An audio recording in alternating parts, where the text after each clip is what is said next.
Welcome back guys.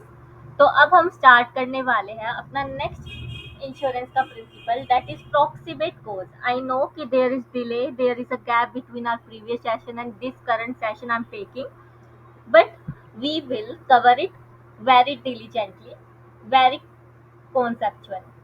तो proximate cause का क्या मतलब होता है? अगर मैं इसे सिनोनिम फॉर्म में बताऊं तो प्रोक्सीमेट इक्वल्स टू डायरेक्ट कोज, यानी कि ऐसा कारण जिसकी वजह से आपको लॉस हुआ है, इंजरी हुई है, थेफ्ट हुआ है, डैमेज हुआ है, उसके लिए आपको इंश्योरेंस कंपनी क्या करेगी? कंपनसेट करेगी। अब डायरेक्ट कोज का क्या मतलब होता है? परील्स का मतलब क्या होता है? अब यहाँ पे एक वर्ड आएगा, दैट इज परील्स। परील्स क्या होता है ये मैं तुम्हें समझाने वाली हूँ एक एग्जाम्पल के थ्रू। राइट, तो let's move to the example.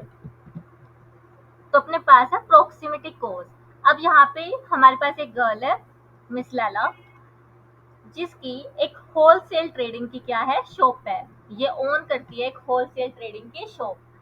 अब इसने, क्योंकि इसका पूरा धंधा होलसेल ट्रेडिंग पर ही है, इस शॉप पर ही है, जितने भी सारे कस्टमर हैं यहाँ पे ऑनलाइन ऑर्डर देके जाते हैं या फिर फिजिकली इन पर्सन आते हैं सामान खरीदने के लिए बल्क क्वांटिटी में। तो यहाँ से इसकी अच्छी खासी कमाई हो जाती है, अच्छा खासा इसको प्रॉफिट मिल जाता है। अब क्या हुआ, एक दिन ये बैठी सोचने लगी, अगर ये होलसेल दुकान ही नहीं रही तो कहाँ जाऊंगी मैं? कैसे मेरे पास पैसा आएगा दोबारा से रिस्टोर करने को, रीडेवलप करने को अपनी दुकान? तो ये क्या करने लगी, ये गई इंश्योरेंस कंपनी के पास। किसके पास गई? इंश्योरेंस कंपनी के पास। अब तुम्हें पता ही है इंश्योरेंस कंपनी क्या करने वाली है, अपनी पॉलिसी बेचने वाली है। अब कॉन्ट्रैक्ट में क्या लिखा था, अब मैं तुम्हें बताने वाली हूँ परील्स का मतलब। तो कॉन्ट्रैक्ट में क्या लिखा था, ध्यान से पढ़ते हैं। वी विल कंपनसेट, यानी insurance company will compensate miss Laila for shop only if it catches fire. Only catches fire मतलब कि इस कॉन्ट्रैक्ट में क्या लिखा है, इंश्योरेंस कंपनी मिस लैला को तभी कंपनसेट करेगी लॉस के लिए अगर वो लॉस किसकी वजह से हुआ है? फायर की वजह से। यानी कि यहाँ पे इंश्योरेंस कंपनी ने क्या रख दी, एक कंडीशन रख दी, क्लोज रख दिया। कॉन्ट्रैक्ट में क्या रख दिया? क्लोज। हम कंडीशन बोलते हैं समझाने के लिए स्टूडेंट्स को, but in the law language, in the contract language, in agreement context we call it clause. ठीक है, तो कंपनी ने क्या क्लोज रखा कि अगर आग की वजह से तुम्हें नुकसान हुआ है तो ही हम क्या करेंगे, तुम्हें कंपनसेट करेंगे। या फिर इसमें लिखा, अगर चोरी की वजह से आपको नुकसान हुआ है तो कंपनसेट करेंगे, अगर डैमेज, लीकेज, फ्लड की वजह से नुकसान हुआ है तो कंपनसेट करेंगे। तो मतलब कि ये क्या है, परील्स है, कंडीशंस है, जिसकी वजह से, जिसके होने से ही आपको क्या मिलने वाला है, कंपनसेशन मिलने वाला है। ठीक है, ये क्या हो गए अपने डायरेक्ट कोजेस। यानी आपने कॉन्ट्रैक्ट में पहले ही क्या लिख दिया, ये लिख दिया कि इन इन कोज की वजह से, इन इन इवेंट्स एंड अनसर्टेनिटी की वजह से आपको अगर डैमेज हुआ तो हम क्या कर देंगे, आपको कंपनसेट कर देंगे। इन क्रक्स जो इंश्योरेंस कंपनी है वो क्या कर रही है, आपको सारे के सारे इवेंट्स बता रही है जिस इवेंट के चलते आपको क्या कर दिया जाएगा, कंपनसेट कर दिया जाएगा। तो अब इसने क्या करा लिया, कॉन्ट्रैक्ट। अब जैसे ही एक महीना बीता, एक महीने बीतने के साथ किसान आंदोलन स्टार्ट हो गया। राइट, अब तुम्हें भी पता होगा सिंगू बॉर्डर पे भी किसान आंदोलन हुआ था। तो किसान आंदोलन में वो किसान नहीं थे या फिर कोई और था, प्रोटेस्टर के अलावा कोई पर्सन थे जिन्होंने एटीएम से पैसे चुराए या लोगों का नुकसान किया। राइट, तो इस रास्ते में मिस लैला की शॉप भी आती थी, होलसेल ट्रेडिंग की। तो यहाँ पे जो प्रोटेस्टर थे, जो भी लोग थे, उन्होंने क्या किया, पहला केस क्या किया उन्होंने, ग्लासेस तोड़ दिए दुकान के एंड गुड्स को खराब कर दिया, वेस्ट कर दिया और पैसे चुरा के ले गए। नुकसान तो मिस लैला को यहाँ भी हुआ है। ठीक है, और केस 2 क्या हुआ, ग्लास को पहले तोड़ा दुकान की एंड वहां पे क्या लगा दी, आग लगा दी। क्या लगा दी, आग। अब एज पर कॉन्ट्रैक्ट मुझे किस केस में क्लेम मिल जाएगा, यहाँ पे मैंने फायर लिखा था। क्या जो फर्स्ट केस है जिसमें उन्होंने कैश चोरी कर लिया, माल को खराब कर दिया, वेस्ट कर दिया, फाड़ दिया, नीचे गिरा दिया, तो इस केस में हालांकि मिस लैला को नुकसान हुआ है, मिस लैला ने कॉन्ट्रैक्ट भी किया था इंश्योरेंस कंपनी के साथ, बट उस कॉन्ट्रैक्ट में सिर्फ और सिर्फ क्लोज क्या लिखा था, फायर का लिखा था। तो in this case, irrespective of Miss Lala suffered a loss, she will not be compensated by the insurance company because the condition for mishappening is not meeting. मतलब कि इंश्योरेंस कंपनी मिस लैला को compensation नहीं देगी, क्योंकि जो condition थी contract में कि आग लगेगी तो ही हम कंपनसेट करेंगे, वो यहाँ पे मैट नहीं हो रही, यहाँ पे सेटिस्फाई नहीं हो रही। केस 2 में भले ही आग जो है प्रोटेस्टेड ने लगाई, बट आग तो लगी ना, नुकसान तो हुआ ना। तो यहाँ पे जो इंश्योरेंस कंपनी है वो क्या कर देगी, मिस लैला को कंपनसेट कर देगी। तो आई थिंक यहाँ पे आपको समझ आ गया होगा प्रोक्सीमेट कोज का मतलब। यही अगर कॉन्ट्रैक्ट में सारी ही चीजें लिखी होती, फायर, थेफ्ट, फ्लड, सब कुछ लिखा होता, तो दोनों ही केस में क्या हो जाता, मिस लैला को कंपनसेशन मिल जाता। यहाँ तक आ गया सबको समझ। तो हम अब बुक की वर्डिंग पढ़ लेते हैं कि बुक में लैंग्वेज क्या लिखी है।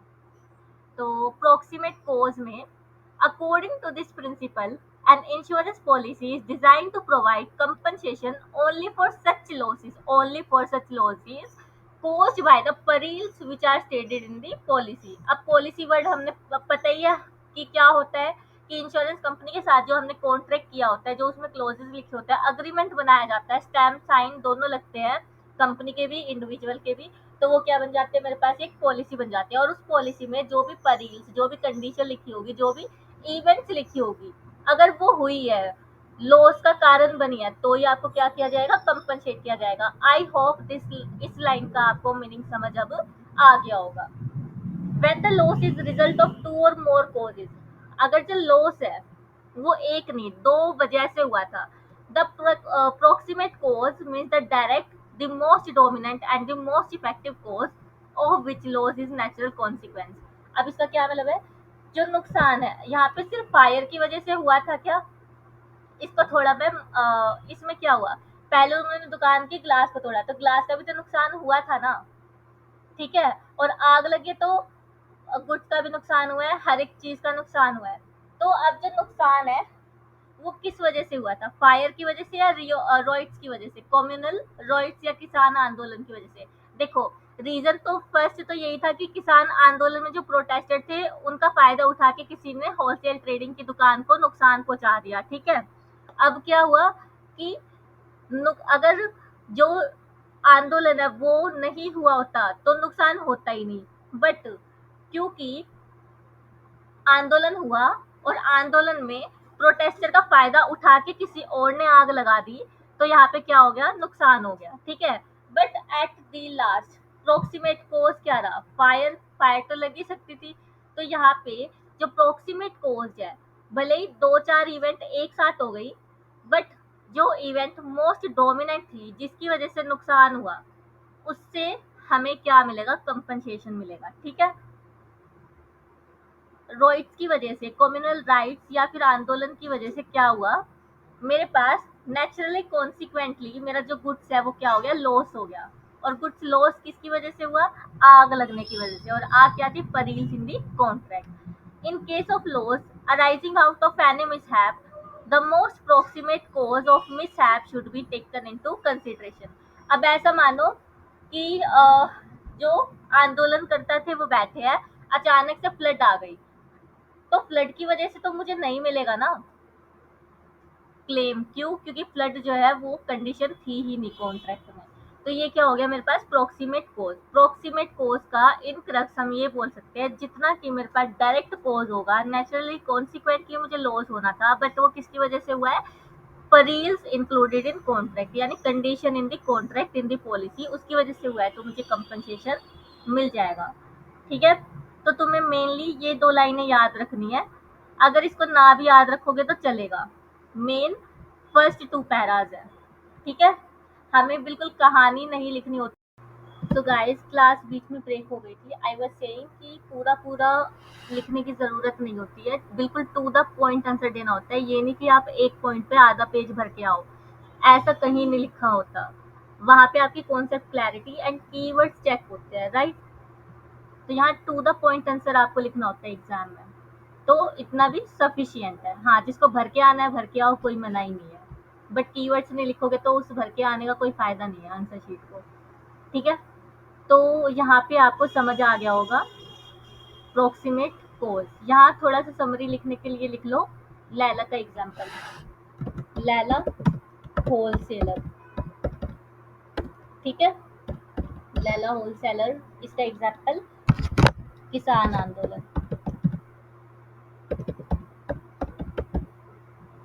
यहाँ पे फिर एक लिख लो, मेन जो कीवर्ड्स आने चाहिए वो आने चाहिए परील्स इन कॉन्ट्रैक्ट, फिर उसके बाद डायरेक्ट डोमिनेंट कोज, देन उसके बाद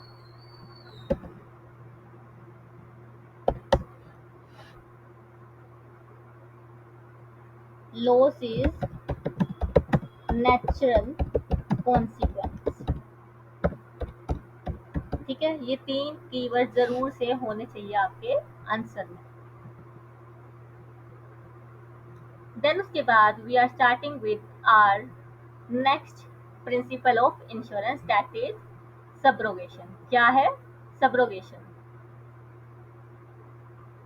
ठीक है, तो सब्रोगेशन का क्या मतलब है? जब भी आपको कोई भी लॉस या डैमेज होगा, जब भी आपको कोई भी लॉस या डैमेज होगा और इंश्योरेंस कंपनी आपको क्या करेगी? कंपनसेट करने वाली है। कंपनसेट करते हुए इंश्योरेंस कंपनी कभी भी आपको ये अलाउ नहीं करेगी कि आप उस डैमेज से प्रॉफिट कमा सको। ठीक है, इसका क्या मतलब है? मान लो आपको जो लॉस है वो 2 लाख का हुआ था, आपकी इन्वेंट्री डैमेज हुई थी, आपके गोडाउन में जो सामान रखा था, जो इन्वेंट्री रखी थी फर्दर बेचने के लिए, वो क्या हो गई? डैमेज हो गई। या तो उसमें लीकेज हो गई, या फ्लड आ गई थी, या फिर आपका जो इंफ्रास्ट्रक्चर था उसमें पानी भर जाता था। ठीक है, या आग लग गई जिसकी वजह से आपकी जो इन्वेंट्री है वो नुकसान हो गई, उसका क्या हो गया? नुकसान।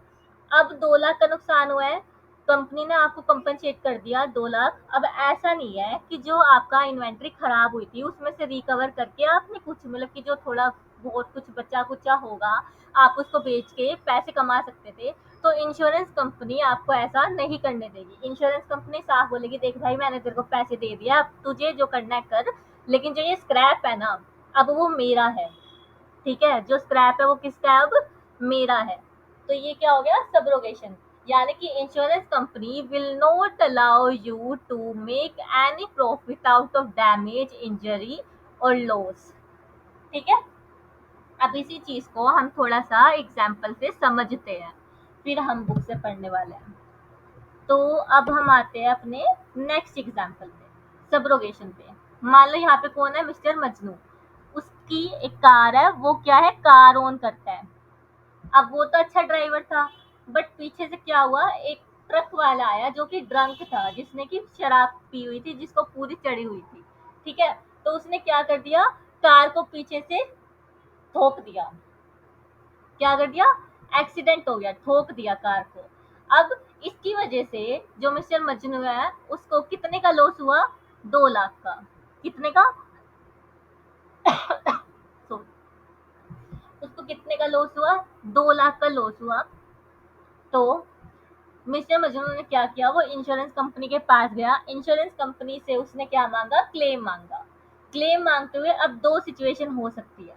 पहली कि देखो एक्चुअल लॉस तो उसको 2 लाख का ही हुआ था। ठीक है, जब उसकी कार का क्या हुआ? एक्सीडेंट। एक्सीडेंट होने पे 2 लाख का तो उसको लॉस हो गया था। तो actual loss 2 lakh, claim transfer to mister Majnu. अब 2 लाख का क्लेम जो है वो मिस्टर मजनू के अकाउंट में डाल दिया गया है, फॉरवर्ड फॉर रिपेयर वर्क। यानी कि कार को जो जितना भी डैमेज हुआ है आप उसको रिपेयर करा लो, हम आपको 2 लाख रुपए दे देते हैं, क्योंकि 2 लाख में इसकी अच्छी खासी रिपेयरेशन हो जाएगी to restore its original status. यानी कार को ओरिजिनल फॉर्म, यानी एक्सीडेंट से पहले रिस्टोर कर दिया जाएगा। इंडेमनिटी पढ़ा था ना हमने, उसके लिए आपको 2 लाख दे दिए गए हैं। अब नेक्स्ट सिचुएशन है, अब यहाँ तो कोई प्रॉफिट नहीं हो रहा। नेक्स्ट सिचुएशन होगी, और जो ये 2 लाख है ना, अब जो इंश्योरेंस कंपनी ने अपनी जेब से दिया है, अब इंश्योरेंस कंपनी के पास पूरा राइट है कि वो ट्रक वाले को कोर्ट केस में फंसा के 2 लाख उससे वसूल करे। ठीक है, यहाँ पे क्योंकि मिस्टर मजनू को 2 लाख मिल चुके हैं ऑलरेडी, तो ये केस फाइल नहीं कर सकता। किस पे? ट्रक ओनर पे ये केस फाइल नहीं कर सकता। सिर्फ कंपनी ही कर सकती है case file to recover that 2 lakh rupees. Then second situation, अब जो एक्सीडेंट हुआ था वो इतना बुरा एक्सीडेंट हुआ, बस जान बच पाई, कार पूरी चूरा हो गई। कार में कुछ ऐसा बचा ही नहीं था कि मैं उसको रिपेयर करा लूं। ठीक है, तो यहाँ पे क्या हुआ, कार मर चुकी, कार जिंदा नहीं रही, उसकी रिपेयर भी कराऊं तो वो डेड है। ठीक है, no recovery possible, it's scrap now. अब कुछ भी रिकवरी पॉसिबल नहीं है, वो क्या हो चुकी है, कबाड़ा हो चुकी है। अब कंपनी जो है वो मिस्टर मजनू को कंपनसेशन तो दे देगी। ठीक है, टोटल लॉस जितना उसको कार का हुआ, जितना पॉलिसी में लिखा था, वो उतना उसको दे देगी। बट जो स्क्रैप है वो अब कौन रखने वाली है? कंपनी रखने वाली है। स्क्रैप ऐसा नहीं होगा कि मिस्टर मजनू स्क्रैप को बेचेगा और पैसे ले लेगा, यानी उसको कंपनी से तो मुनाफा, सॉरी, कंपनी से तो क्लेम मिला ही मिला, और साथ ही उसने स्क्रैप बेच के मुनाफा कमा लिया, यानी प्रॉफिट कमा लिया। तो ये सब नहीं होगा। जो कंपनी है वो स्क्रैप की अथॉरिटी, स्क्रैप की ओनरशिप जो है किसकी हो गई, अब कंपनसेशन ट्रांसफर करते के साथ कंपनी की हो गई। तो यहाँ पे दोनों ही सिचुएशन में मिस्टर मजनू को प्रॉफिट नहीं कमाने दिया जाएगा। फर्स्ट सिचुएशन में हमने क्या देखा, उसको 2 लाख मिल रहे, लेकिन अब वो कोर्ट केस नहीं कर सकता ट्रक ओनर के खिलाफ टू रिकवर फर्दर 2 लाख। ठीक है, सेकेंड सिचुएशन में कार जो है पूरा ही कबाड़ा हो चुकी थी। अब ऐसा नहीं होगा कि उसको 2 लाख तो मिल गए और कबाड़े को बेच के भी उसने क्या कर लिया, पैसे ले लिए। ठीक है, तो ऐसा नहीं होगा। अब इस चीज को हम पढ़ते हैं बुक से। It refers to the right of the insurer. Insurer यानी कि जिसका जिसने हमें क्या दिया, पॉलिसी दी है, insurance company, to stand in the place of the insured. Insured की जगह पे खड़े होके after settlement of the claim, जैसे क्लेम सेटल हो जाएगा, अब जितना भी प्रॉपर्टी की ओनरशिप है अगर वो स्क्रैप हो जाती है वो सब, या फिर उसने डैमेज क्लेम करना है, कोर्ट केस करना है उस पर्सन के खिलाफ जिसकी वजह से ऐसा हुआ है, तो अब इंडिविजुअल की जगह, जिसको जो विटनेस है उसकी जगह अब इंश्योरेंस कंपनी एक्ट कर सकती है। ठीक है, as far as right of insured in respect of recovery from the alternative source.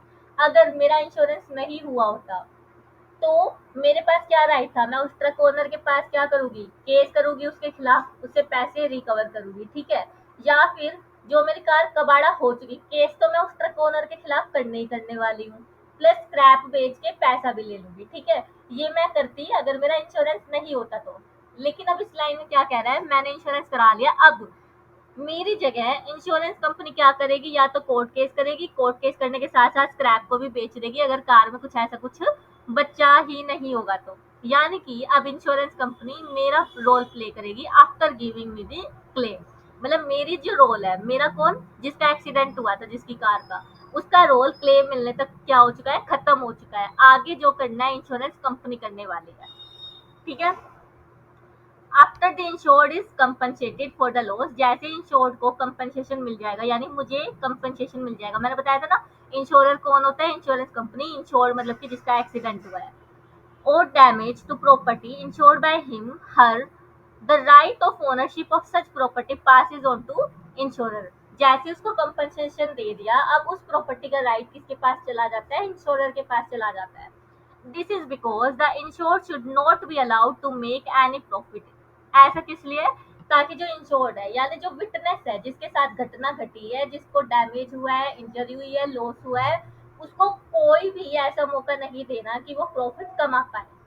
ठीक है, by selling the damage property, और in case of lost property being recovered, या फिर जो खोई हुई प्रॉपर्टी है, मान लो मेरी ज्वेलरी चोरी हुई थी, ज्वेलरी का मैंने इंश्योरेंस करा रखा था, जनरल इंश्योरेंस। ठीक है, वहां पे मैंने पुलिस कंप्लेंट भी की, सब कुछ किया, लेकिन ज्वेलरी रिकवर नहीं हो पाई। बट 2 साल बाद पता नहीं किस तरीके से मेरे को ज्वेलरी वापस मिल गई। अब क्योंकि मुझे क्लेम मिल चुका है तो मैं उस ज्वेलरी पे अपना राइट नहीं रख सकती। जो ज्वेलरी मिली है वो किसको जाएगी, इंश्योरेंस कंपनी को जाएगी। ठीक है, तो इसने यही बोला है, इन case of lost property being recovered, खोई हुई प्रॉपर्टी, खोई हुई चीज वापस मिल गई तो अब वो मेरी नहीं है, अब वो इंश्योरेंस कंपनी की हो जाएगी। ठीक है, उससे उसको बेच के या उसको अपनी जेब में रखूंगी तो वो प्रॉफिट मैं नहीं कमा सकती, यानी दोनों हाथ में लड्डू लेके नहीं चल सकती। ठीक है, तो ये अपना हो गया principle of insurance, that is subrogation. 2 minute का ब्रेक लो, इसको थोड़ा पढ़ो, then we will start another principle. या फिर एक काम करते हैं, मैं टेक्स्ट करा देती हूँ जो भी इसमें मेन कीवर्ड है। तो यहाँ पे मेन ये है कि इंश्योरेंस आफ्टर गिविंग कंपनसेशन या claim, after giving claim insurance company, मैं इसको सिंप्लीफाइड लैंग्वेज में लिखवा रही हूँ सो डैट बिना वीडियो के जब तुम दोबारा इसको पढ़ो तो अच्छे से समझ पाओ। Claim, insurance company will have right to that particular property, that particular property, and make case suit against, suit मतलब कि court case, suit against party causing damage। ठीक है, इतना याद रखोगे तो तुम्हें सारा का सारा पैराग्राफ का क्रक्स समझ आ जाएगा। ये इसका क्रक्स है और मेन कीवर्ड हो जाएगा insured, that is witness, not allowed to make any profit. ठीक है,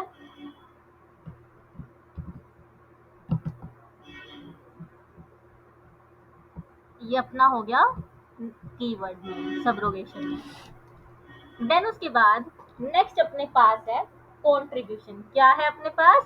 कंट्रीब्यूशन। कंट्रीब्यूशन में वी हैव अनदर एग्जांपल। तो यहाँ पे एक राहुल नाम का लड़का है जिसका एक्सपोर्ट का बिजनेस है। ये क्या करता है, इंडियन पोर्ट से ओवरसीज माल भेजता है यूएसए को। ठीक है, राहुल क्या करता है, इसका शिपिंग का बिजनेस है, गुड्स एक्सपोर्ट का बिजनेस है। तो ये क्या करता है, ऑयल जो है इंडिया से यूएसए भेजता है।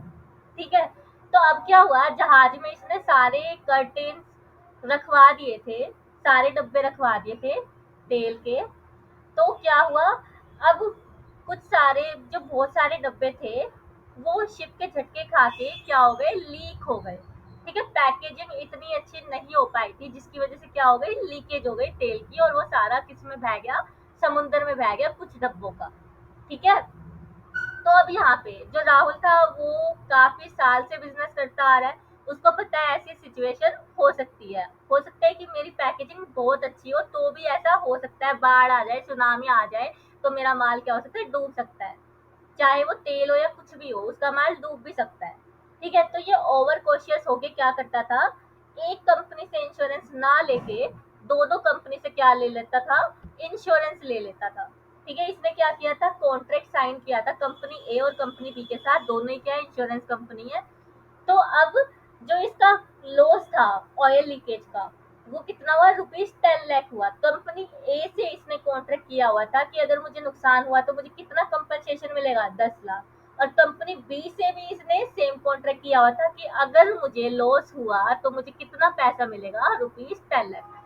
दोनों से इसने क्या कराया था, इंश्योरेंस कॉन्ट्रैक्ट। अब राहुल के पास चॉइस है, वो कंपनी ए के पास भी जा सकता है क्लेम लेने के लिए, कंपनी बी के पास भी जा सकता है क्लेम लेने के लिए, और राहुल ऐसा भी कर सकता है कि देखो मैंने ना तुम्हें इक्वल अमाउंट का क्लेम, इक्वल अमाउंट का इंश्योरेंस करवाया था, प्रीमियम भी इक्वल अमाउंट का ही दिया था। तो ऐसा करते हैं कि जो मुझे 10 लाख का लॉस हुआ है ना, 5 लाख तुम मुझे कंपनसेट कर दो, 5 लाख तुम कंपनसेट कर दो, ऐसा भी हो सकता है। तो जो मैंने थर्ड केस बताया जिसमें इन कॉम्बिनेशन कंपनी ए और कंपनी बी ने क्या किया, कंपनसेट किया मिस्टर राहुल को, तो ये क्या हो गया, कॉन्ट्रीब्यूशन हो गया। हो सकता है, अब तुम्हें फोर्थ केस बताती हूँ, हो सकता है कि जो राहुल है वो कंपनी ए के पास गया और कंपनी ए से उसने पूरे के पूरे 10 लाख क्या कर लिए, रिकवर कर लिए। ठीक है, अब कंपनी ए क्या कर सकती है, क्योंकि कंपनी ए को पता था कि राहुल ने ना सेम चीज के, सेम इवेंट के जो इंश्योरेंस है दूसरी कंपनी से भी करा रखा था और उतना ही उसने क्या दिया हुआ था, प्रीमियम दिया हुआ था। तो कंपनी ए कंपनी बी को फोन लगा के बोल सकती है कि देख कंपनी बी, हमारे क्लाइंट जो कि राहुल है उसको 10 लाख का नुकसान हुआ था, मैंने अपने अकाउंट से पूरे 10 लाख दिए है, बट क्योंकि प्रीमियम तो तेरे को भी मिला था, तेरे को ऐसे कैसे मैं जाने दूं, पूरा प्रीमियम नहीं रखने दूंगी। तो कंपनी बी को कंपनी ए ने क्या बोला कि देख सुन, 5 लाख इधर खिसका दे, नहीं तो मैं तेरे ऊपर केस कर दूंगी। ठीक है। तो यहाँ पे क्या हुआ, कंपनी भले ही जो राहुल है उसने सारा का सारा पैसे कंपनी ए से ले लिया, कंपनी ए जो है कंपनी बी से 5 लाख या इक्वल रेशियो में क्या कर सकती है, उसको क्लेम कर सकती है कंपनी बी से, और इसी को क्या बोला जाता है, कॉन्ट्रीब्यूशन बोला जाता है। ठीक है। यानी कि एक इंश्योर्ड को दो इंश्योरर ने, यानी एक इंडिविजुअल को दो इंश्योरेंस कंपनी ने क्या किया, कंपनसेट किया for his her loss. Right. तो ये क्या हो गया मेरे पास, कॉन्ट्रीब्यूशन। अब क्या ऐसा हो सकता है कि जो राहुल है वो कंपनी ए से भी कंपनसेशन ले ले और कंपनी बी से भी, अगेन यहाँ पे बी, insured is not allowed to make any profit out of it. एक ही इवेंट पे आप दो लोगों से पैसे नहीं ले सकते, यानी 10 लाख का तो जो नुकसान था वो था, आपने क्लेम ले लिया, बट आप अब कंपनी बी के पास सेम नुकसान के क्लेम के लिए नहीं जा सकते जो कि आप क्लेम पहले से ही ले चुके हो किसी और कंपनी से। ठीक है। तो ये क्या था अपना कॉन्ट्रीब्यूशन का एग्जाम्पल। आई थिंक यहाँ पे समझ आ गया होगा। कॉन्ट्रीब्यूशन का एक लाइन में तुम ये याद रख सकते हो कि इवेंट एक है, डैमेज भी सेम ही हुआ है, उसी अमाउंट का हुआ है। ठीक है। लेकिन यहाँ पे इंडिविजुअल ने ओवर कॉशियस होकर क्या कर दिया, दो कंपनी से इंश्योरेंस कर लिया, और दो कंपनी से किया है तो दोनों ही उसकी झोली भरेगी। ठीक है। जब भी लॉस होएगा तो दोनों ही कंपनी डैमेज के लिए झोली भरेगी, किसकी, इंडिविजुअल की। इंडिविजुअल बोलो, बिजनेसमैन बोलो। ठीक है। इंडिविजुअल का मतलब मेरे लिए सारे ही आ गए उसमें। ठीक। तो कंट्रीब्यूशन को अब हम बुक से पढ़ते हैं। इसके बाद अपना एक ही प्रिंसिपल रह जाएगा। As per this principle, it is the right of an insurer, insurer का राइट है, who has paid claim under an insurance. यहाँ पे इंश्योरर नहीं आएगा, यहाँ पे इंश्योर्ड आएगा, इसको ठीक कर लो, यहाँ पे इंश्योर्ड आएगा। ठीक है। ये करेक्शन है, ये क्या आएगा, insured.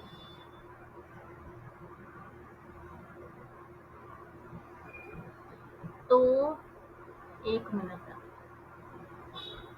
a principal, it is right of an insurer who has paid claim under insurance to call upon other liable। नहीं, ये ठीक है, ये ठीक है, यहाँ पे इंश्योरर ही आएगा। अभी मैं इस लाइन का मतलब समझा देती हूँ। देखा, अगर ध्यान से नहीं पढ़ते तो आप खुद भी पजल हो सकते हो, तो ध्यान से पढ़ना जरूरी है हर एक वर्ड को। तो यहाँ पे हम स्टार्ट करते हैं। As per this principle, it is the right of an insurer, यानी कि ये अधिकार है किसका, इंश्योरेंस कंपनी का, who has paid claim under an insurance, जिसने की एक इंश्योरेंस के तहत क्या किया है, इंडिविजुअल को क्लेम पे कर दिया, टू कॉल अपॉन, वो किसको फोन मिला सकता है, टू अदर लाइएबल इंश्योरर, दूसरे लाइएबल इंश्योरर को, to contribute for the loss of the payment. यानी कि सेम एग्जांपल हो गया ना, कि ये मेरी कंपनी ए है, इसको सिंप्लीफाई कर लेते हैं, ये इंश्योरर कौन है, कंपनी ए, जिसने क्या दिए थे, पेड ₹10 लाख, जिसने पूरे 10 लाख दिए थे, किसको, मिस्टर राहुल को। ठीक है।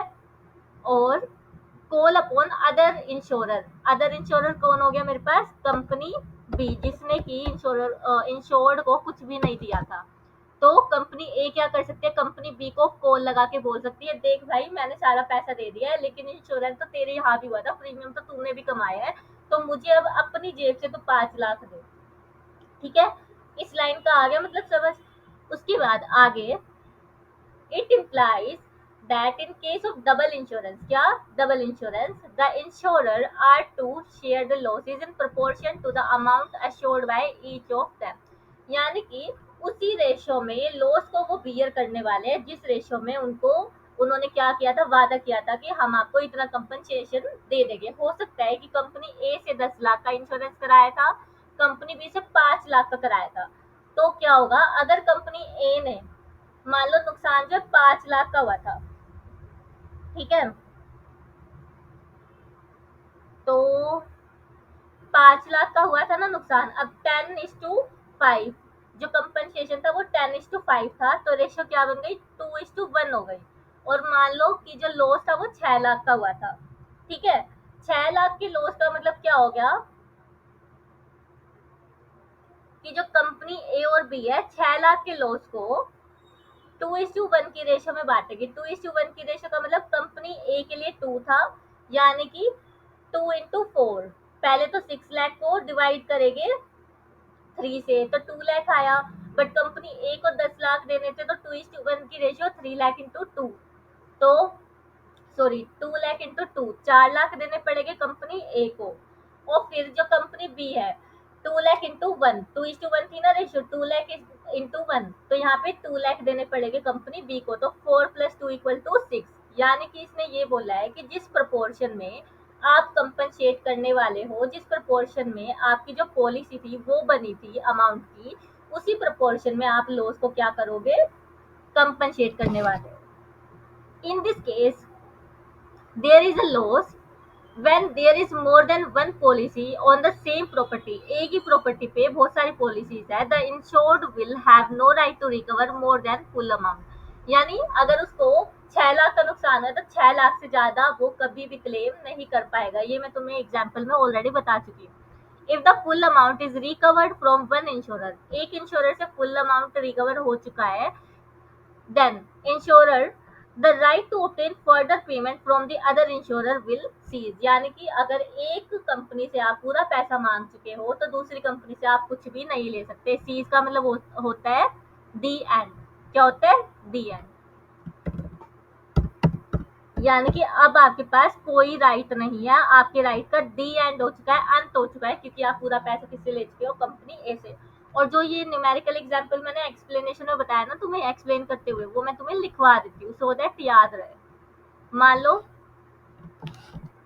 Claim compensation amount promised, compensation amount promised कितना, रुपीज, कंपनी ए ने कितना किया था वादा, 10 लाख का, ठीक है, और कंपनी बी ने कितना वादा किया था, 5 लाख का। तो जिनका मैच स्ट्रॉन्ग है वो रेशियो निकाल चुके होगे, रेशियो कितनी बनी, ए इज टू बी की रेशियो कितनी बनी, 2:1, राइट। तो अब लॉस कितना हुआ, लॉस सफर्ड ₹6 लाख। अब जिसको बोलने में थोड़ी कंफ्यूजन हो गई होगी ना, सुनने में बोलने में, तो यहाँ इस एग्जांपल से उसको समझ आ जाएगा। लॉस सफर्ड कितना हुआ, ₹6। तो कंपनी ए कितना कंपनसेट करेगी, कंपनी ए, तो इसको इसका आंसर कैसे निकालने वाली हूँ मैं, 6 lakh multiply by 2 divide by 3, 2:1, 2+1 = 3, तो ये मेरे पास कितना आ जाएगा, 4 लाख, कितना आ जाएगा, 4 लाख। देन उसके बाद कंपनी बी, इसका कैसे निकालेंगे, सेम 6 लाख, अब रेशियो चेंज हो जाएगी बस, इज टू 6 लाख को मल्टीप्लाई करेंगे 1 से एंड डिवाइड करेंगे 3 से। अब जिन्होंने अकाउंट्स पढ़ रखा है उन्होंने पार्टनरशिप अकाउंटिंग में भी रेशियो पढ़ रखा होगा, ठीक है, पीएसआर जिसको बोलते हैं। तो ये क्या आ जाएगा मेरे पास, ये आ जाएगा 2 लाख। ये हो गया अपना एग्जाम्पल, किस चीज का एग्जाम्पल, जो इन्होंने लिखा है, loss in the proportion to the amount assured by each of them, उस प्रोपोर्शन में देंगे हम लॉस को जिस प्रोपोर्शन में अमाउंट एश्योर हुआ था। अमाउंट एश्योर्ड कितना था, 10 लाख और 5 लाख, ठीक है। कंपनसेशन अमाउंट प्रोमिस को ही ये क्या बोल रहे हैं, अमाउंट एश्योर्ड। आई थिंक अब यहाँ से ये प्रॉब्लम भी क्या हो गई होगी, सोल्व हो गई होगी। Now the last principle of the insurance is mitigation. Mitigation बहुत इजी है, स्टिल मैंने इसको भी समझाने के लिए तुम्हारे लिए एक एग्जांपल लिया है। मिटिगेशन क्या होता है, मान लो अगर इंश्योरेंस नहीं हुआ होता और मेरी दुकान में क्या लग जाती, आग लग जाती, या फिर क्या हो जाता, शॉर्ट सर्किट हो जाता, या फिर फ्लड आ जाती, तो मैं क्या करती, इंश्योरेंस नहीं होता तो मैं कोशिश ये करती ना कि जितना कम से कम नुकसान हो, उतना कम से कम नुकसान हो पाए। आग लगी है तो मैं फायर ब्रिगेड को बुलाती, फ्लड आई है तो वहां पे मैं बाल्टी लेके खड़ी होती, बाहर पानी निकालती। ठीक है, यानी कि किसी ना किसी तरीके से मैं क्या करती, लॉस को कम होने से, मतलब ज्यादा ना होने से रोकती। मुझे कम से कम लॉस हो ये मैं सोचती ना। अगर मेरा फोन चोरी हुआ है तो मैं ऐसे थोड़ी करती, मतलब इंश्योरेंस नहीं होता तो फोन चोरी हुआ है तो मैं चोर के पीछे भागती या फिर पुलिस कंप्लेंट करती, कुछ ना कुछ तो करती ना। तो यहाँ पे वही बोला है कि अगर आपके साथ कुछ मिसहैप हुआ है तो you should have tried at least once, कि आप उस डैमेज को क्या कर सके, कम कर सके, उस डैमेज को रोक सके। ठीक है, तो इस एग्जाम्पल को समझते हैं। कोई साहिल है, साहिल की इलेक्ट्रॉनिक की शॉप थी। अब क्या हुआ, शॉप में क्या हो गया, शॉर्ट सर्किट हो गया। शॉर्ट सर्किट होने की वजह से क्या लग गई, आग लग गई। आग लगने की वजह से साहिल ने इंश्योरेंस कंपनी के पास ना जाके पहले क्या किया, फायर ब्रिगेड को बुलाया। ठीक है, अब फायर ब्रिगेड आई, उसने आग को बुझाया। आग के बुझने से जो 10 लाख का उसको नुकसान होता ना, अब वो 10 लाख की जगह उसको 10,000 का नुकसान हुआ। ठीक है, तो यहाँ पे क्या आता है, अगर मेरा इंश्योरेंस, यहाँ पे ये लाइन याद रखनी है, अगर मेरा इंश्योरेंस नहीं हुआ होता प्रॉपर्टी का तो मैं क्या करता, अगर मैंने वो एक्शन नहीं लिए तो मुझे कंपनसेशन भी नहीं मिलेगा। तो वही लिखा है, इफ एक्शन टेकन, अगर मैंने लॉस को कम करने के लिए एक्शन ले लिए, फायर ब्रिगेड बुला ली थी और उससे 50,000 का मुझे लॉस हुआ, सिर्फ और सिर्फ, जहाँ पे ज्यादा लॉस होता वहां पे मुझे 50,000 का लॉस हुआ, तो कंपनी क्या कर देगी, क्लेम कर देगी, इशू कर देगी क्लेम को। ठीक है, अमाउंट आपको दे देगी। बट यही अगर यही अगर मैंने कुछ एक्शन ना लिया होता और जो लॉस है वो 1 लाख हो जाता। अब मैंने तुम्हें स्टार्टिंग में बताया था, जो इंश्योरेंस कंपनी होती है वो इंस्पेक्शन भी करती है, तो इंस्पेक्शन करते हुए उन्हें पता चल जाता है कि आपने एक्शन लिया था कि नहीं लिया था। अब उन्हें पता चला कि एक्शन तो लिया ही नहीं था, अब लॉस कितना भी हुआ हम क्यों कंपनसेट करें, आपको खुद अपने माल की नहीं पड़ी है, आपको खुद नहीं बचाना था अपनी दुकान को, आपको तो लालच में क्लेम लेना था कि कितना ज्यादा ज्यादा क्लेम ले लूं। तो यहाँ पे जो कंपनी है वो आपको कंपनसेशन नहीं देगी, 1 रुपया भी आपको नहीं देने वाली। क्यों, क्योंकि आप नेग्लिजेंट थे, आप केयरलेस थे, आपने कोई भी एक्शन नहीं लिया। तो ये क्या है, मिटिगेशन। मिटिगेशन की हिंदी क्या होती है, डिक्रीज करना, रोकना, कम करना किसी चीज को। ठीक है, मिटिगेशन। तो बुक से देखते हैं, this principle state that it is the duty of insured, किसकी ड्यूटी है, इंश्योर्ड की, यानी कि इलेक्ट्रॉनिक शॉप ओनर की, to take reasonable step to minimise the loss, loss को कम करने के लिए वो रीजनेबल स्टेप ले। जैसे कि राहुल, कौन था यहाँ पे, साहिल था, साहिल ने फायर ब्रिगेड को बुलाया और damage to the insured property, the insured must behave with great prudence, उसको समझदारी बरतनी है, and not be careless just because there is an insurance cover. अगर वो केयरलेस हुआ ये सोच के कि इंश्योरेंस तो करा ही रखा है, पैसे तो मिल ही जाएंगे, कहीं नहीं जाने, बट ऐसा नहीं है, इंश्योरेंस कंपनी भी प्रॉपर इंस्पेक्शन करती है एंड देन आपको क्लेम देती है। ठीक है, वो वाला बिहेवियर नहीं होना चाहिए।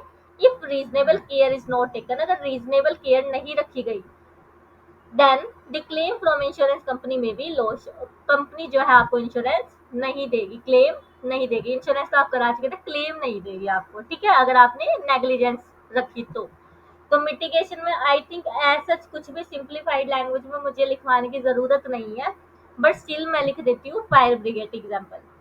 ठीक है, ताकि तुम्हें याद आ जाए। यहाँ पे क्या लिखो, फायर ब्रिगेड।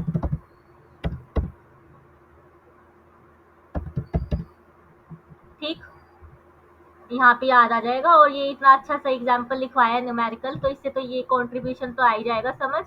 फिर उसके बाद सब्रोगेशन, सब्रोगेशन में बस ये था कि आपको प्रॉफिट नहीं कमाने दिया जाएगा। एंड उसके बाद जो प्रोक्सीमेट कॉस्ट था उसमें बस ये था, डायरेक्ट कॉस्ट की वजह से, कंडीशन जो लिखी थी पॉलिसी में उसकी वजह से अगर नुकसान हुआ है तो हम आपको क्या दे देंगे, क्लेम दे देंगे। तो यहाँ पे आपके सारे के सारे प्रिंसिपल ऑफ इंश्योरेंस क्या हो जाते हैं, खत्म हो जाते हैं। वीडियो थोड़ी सी लॉन्ग चली गई, बट आई थॉट कि इतना गैप आ गया है तो एक ही साथ एक ही वीडियो में मैं तुम्हें क्या कर दूं, प्रिंसिपल ऑफ इंश्योरेंस दे दूं। अब नेक्स्ट सेशन में हम टाइप ऑफ